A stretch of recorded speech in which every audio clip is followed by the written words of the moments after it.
예레미야 14장 13절에서 22절 말씀입니다. 예레미야 선지자는 정말 힘든 생애를 보냈습니다. 가장 힘든 것은 하나님의 말씀은 너무 분명하고 그 말씀대로 되어져 가고 있는데 어느 누구도 그 말씀을, 선포되는 말씀을, 그 경고의 말씀을 듣지 않으려 한다는 것입니다. 그것을 들어야 사는데 귀를 막고 죽음의 길로 달려갈 뿐만 아니라 하나님의 말씀을 온전히 선포하는 예레미야를 직접적으로, 육체적으로 힘겹게 하고 고통을 가하는 무수한 사람들이 온 사방에 넘치고도 넘쳤습니다. 그러한 예레미야를 힘겹게 하는 사람들 중에서도 가장 직접적으로 예레미야에 대해서 특히 하나님의 말씀을 선포하는 하나님의 말씀에 대해서 대적하는 무리가 있었는데 그들은 거짓 선지자들이었습니다. 12절 말씀까지 어제 보았는데 12절 마지막에 뭐라고 말씀하셨습니까? 칼과 기근과 전염병으로 내가 그들을 멸하리라. 하나님이 쓰시는 멸망의 도구라고 어제 표현을 했습니다. 자, 그런데 13절 와서 보면 선지자라는 그룹의 사람들을 말하면서 그들은 뭐라고 말을 하냐면 너희가 칼을 보지 아니하겠고 기근은 너희에게 이르지 아니할 것이라. 반대의 예언이죠. 반대의 예언입니다. 그러면서도 내가 이곳에서 너희에게 확실한 평강을 주리라. 여기서 내라는 것은 하나님이 말씀하셨다. 하나님이 분명히 약속하셨다. 나에게 들려주셨다. 내가 이곳에서 예루살렘에서 너희에게 확실한 평강을 주리라고 말하고 다녔습니다. 예레미야는 회개하지 않으면, 지금 당장 돌아오지 않으면 칼과 기근과 전염병이 너희를 따라다닐 것이고, 그리고 레위기 26장과 신명기 28장에서 말한 것처럼 온 사방을 흩을 뿐만 아니라 칼을 뒤쫓아가게 있어서 다 죽이겠다라고 엄청난 무서운 경고를 하셨는데 그대로 지금 선포하고 있는데 그들은 거짓말을 하는 것이죠. 반대의 말을 합니다. 성에서 칼날에 죽고 북방민족이 잡혀가 사방에 흩어질 것이라고 선포합니다. 사람들이 어떤 말을 더 좋아하겠습니까? 너희들 회개하지 않고 돌아오지 않으면 다 죽는다. 칼과 기근과 전염병이 따라온다. 아니다. 그렇지 않다. 칼과 기근 없다. 하나님이 평강 주신다고 분명히 말씀하셨다. 내가 똑똑히 들었다. 라고 말하면 누구 말을 더 좋아하겠습니까? 사람들은 자신들이 하나님 앞에서 어떻게 살고 있는지를 가지고 말씀을 듣으려 하지 않고 내가 좋아하는 것, 내가 원하는 것을 듣기를 좋아합니다. 하나님의 말씀, 엄중하게 명령하시는 바를 내가 얼마나 순종하고 있는지 자신을 정확하고 객관적으로 살피는 데는 무관심한 것이 인간입니다. 그저 자신들의 귀에 듣기 좋은 말, 마음을 흡족하게 하는 말, 더 끌리죠. 언제나 더 좋아합니다. 특별히 예레미야와 같이 정말 입만 열면 맨 죽는다, 망한다, 잡혀간다 이런 말 하는 사람 있는데 더 많은, 훨씬 많은 수의 거짓 선지자들은 그렇지 않아, 괜찮아, 괜찮아, 괜찮아 그러니 모든 백성들은 예레미야의 말에 귀를 닫아버리는 것입니다. 지금 시대에 자주 통용되는 표현을 한다면 사람들하고 소통을 잘하죠. 야, 괜찮아. 아유, 그 정도가 지금 뭐 마음을 위로한다고 하면서 죄에 대해서는 언급하지 않고 괜찮아. 희망을 준다고 말하면서 하나님의 진리보다는 죄악을 덮어버리려는 이런 시대, 솔직하게 자신을 하나님 앞에서 깨어지고 살피려고 하지 않는 사람들의 귀에는 그것이 그러한 메시지가 쉽게 끌리고 정당하면 진짜인 것처럼 인정해 주죠. 참 훌륭한 사람. 그래서 사람들 사이에 인기도 좋고, 그 자체가 뭐 희망, 뭐 위로, 좋은 것이죠. 그런데 문제가 무엇입니까? 복음이 배제된 상태에서, 하나님의 말씀이 배제된 상태에서, 회개가 빠진 상태에서 죄에 대한 솔직한 자각과 자백과 회개가 빠진 상태에서는 그것은 정말 독약 중의 독약입니다. 독약 중의 독약입니다. 죽이는 것입니다.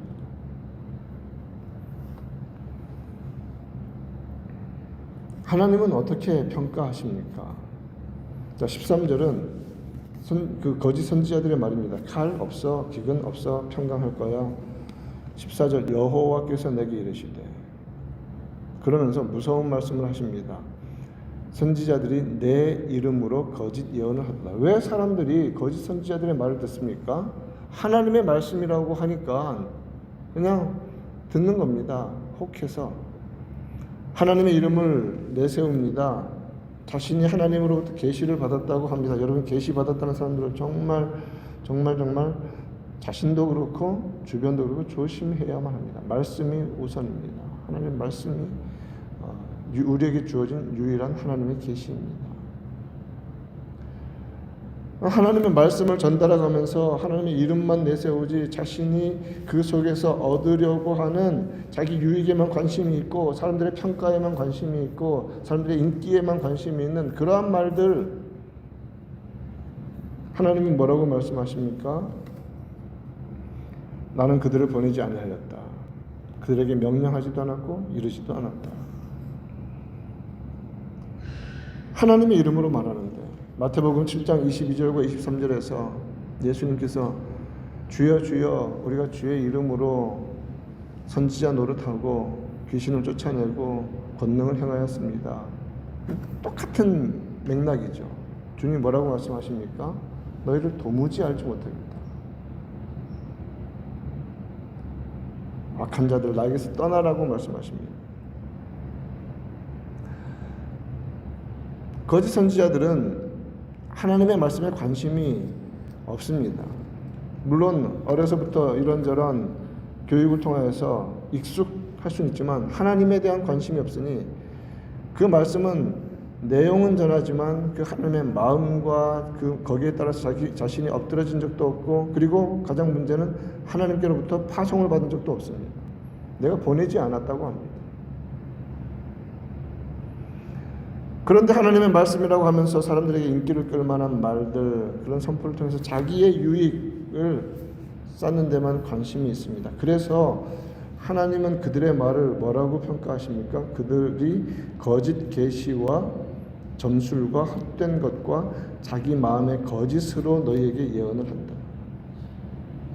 거짓 계시라는 것은 무엇입니까? 스스로 만들어낸 가짜라는 말씀입니다.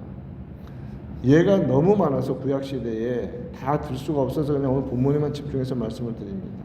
하나님께서 말씀하셨다, 이렇게 이기라고 하셨다, 하나님 말씀하셨다, 금방 돌아온다. 심지어는 포로로 잡혀간 그 상태가 벌어질 때 예레미야 시대에 1차, 2차, 3차의 침공을 통해서 다 잡혀가고 망하지 않습니까?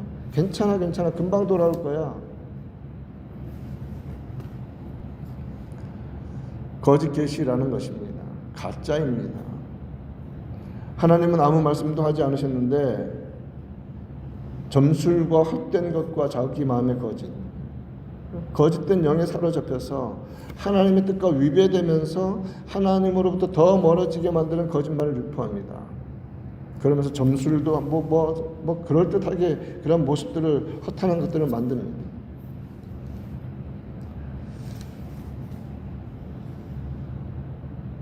그들에 대한 심판과 징벌을 하나님은 분명하게 말씀하십니다. 15절에서 그러므로 이제 결론을 말씀하시죠. 그들에 대한 결론입니다. 내가 보내지 않았어도 내 이름으로 예언하며 칼과 기근이 이 땅에 이르지 아니라 하리라 하는 거짓 선지자들에게 주님은 뭐라고 말씀하십니까? 15절 마지막에 그 선지자들은 칼과 기근에 멸망할 것이다 라고 말합니다. 가장 먼저 칼과 기근에 멸망할 자들이다.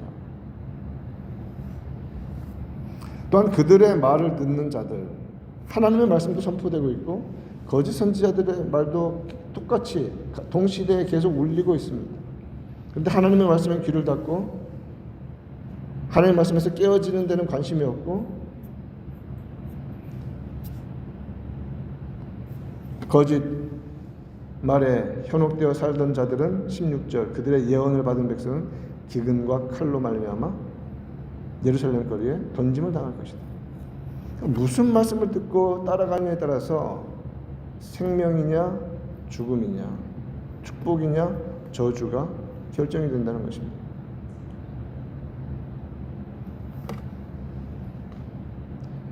회개와 순종에서 더 멀어지기 때문에 그들의 말에 현혹되어서 그들에게 인기를 주고 그렇게 같이 괜찮을 거야 하던 자들은 다 이렇게 망하게 된다는 것입니다. 16절 말씀 마지막에 이는 내가 그들의 악을 그 위에 부음이니라. 이 악을 죄악을 회개하지 않으면 그 악의 징벌을 부어버리시겠다는 정말 무서운 경고입니다. 이것은 무서운 경고이지만 우리로 하여금 회개와 돌이킴을 촉구하시는 말씀입니다. 이렇게 거짓 선지자들과 그들의 말을 듣는 사람들에게 심판을 선포하시는 하나님의 진심은 무엇입니까? 17절 말씀 보면 너는 이 말로 그들에게 이르라. 하나님의 진심, 하나님의 정말 속마음입니다. 내 눈이 밤낮으로 그치지 아니하고 눈물을 흘리신다. 눈물을 흘리신다. 왜요? 아브라함으로부터 시작하여서 하나님께서 택하신 구원하신 백성, 이는 처녀딸 내 백성이 큰 파멸 중한 상처로 말미암아 망함이라 라고 말합니다. 그렇게 기회를 주시고 경고하시고 돌아오라고 하시는데 여전히 거짓말에만 현혹되고 여전히 자기 마음을 속이는 데만 급급한 그 죽음을 향해 달려가니 하나님의 눈에서 눈물이 밤낮으로 그치지 않고 흘러내린다는 것입니다. 거짓 선지자들은 어떤 자들입니까? 무책임하게 자기 이익만 추구하는 자들입니다. 심지어 경건도 하나님 앞에서 살아가야 하는 경건도 자기 유익을 위해서 쓰는 자들입니다. 경건을 이익의 도구로 쓴다고 하시는 말씀하고도 일맥상통합니다. 그러니 죽음으로 치달아가는 자들에게 죽음의 지금 바로 이 문 앞에 서 있는 자들에게도 사탕발림하는 말만 하는 것이죠. 괜찮아 괜찮아. 그러나 예레미야는 하나님의 심판을 선언하지만 진짜 하나님의 뜻만 전하는 자들의 모습은 무엇입니까? 그 죄악과 형벌을 고통스러워하고 슬퍼하고 그리고 위에서 기도하는 것입니다. 19절부터 예레미야의 중보기도가 22절까지 또 나옵니다. 지금 계속 우리가 살피듯이 예레미야가 이 마음을 계속 표현하고 있지 않습니까? 주께서 유다를 온전히 버리시나이까? 주의 심령이 시온을 싫어하시나이까? 어찌하여 우리를 치시고 치료하지 아니하시나이까? 물론 예레미야는 알죠. 회개하지 않으니 계속 하나님의 치심만 당하는 겁니다. 치료는 없습니다. 그러니 평강을 아무리 원하지만 없고 치료가 안 됩니다. 그러면서 예레미야는 말합니다. 20절에서 여호와여 우리의 악과 우리 조상의 죄악을 인정하나이다. 중보자의 태도, 예레미야도 그렇고 다니엘도 그렇고 느헤미야도 그렇고 모든 하나님 앞에서 선자들의 중보의 태도가 바로 우리라는 표현입니다. 우리의 악, 우리 조상의 죄악들. 우리 조상들은 그렇게 살았지만 난 그렇게 안 살아요 라고 말하지 않고 지금 자신은 그렇게 살고 있지 않지만 우리의 죄악을, 우리 민족의 죄악을 인정합니다 라고 회개하는 것입니다.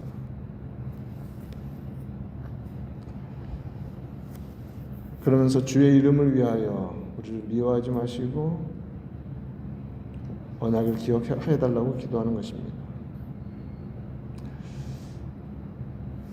이러한 예레미야의 기도로 오늘 말씀을 결론을 짓습니다.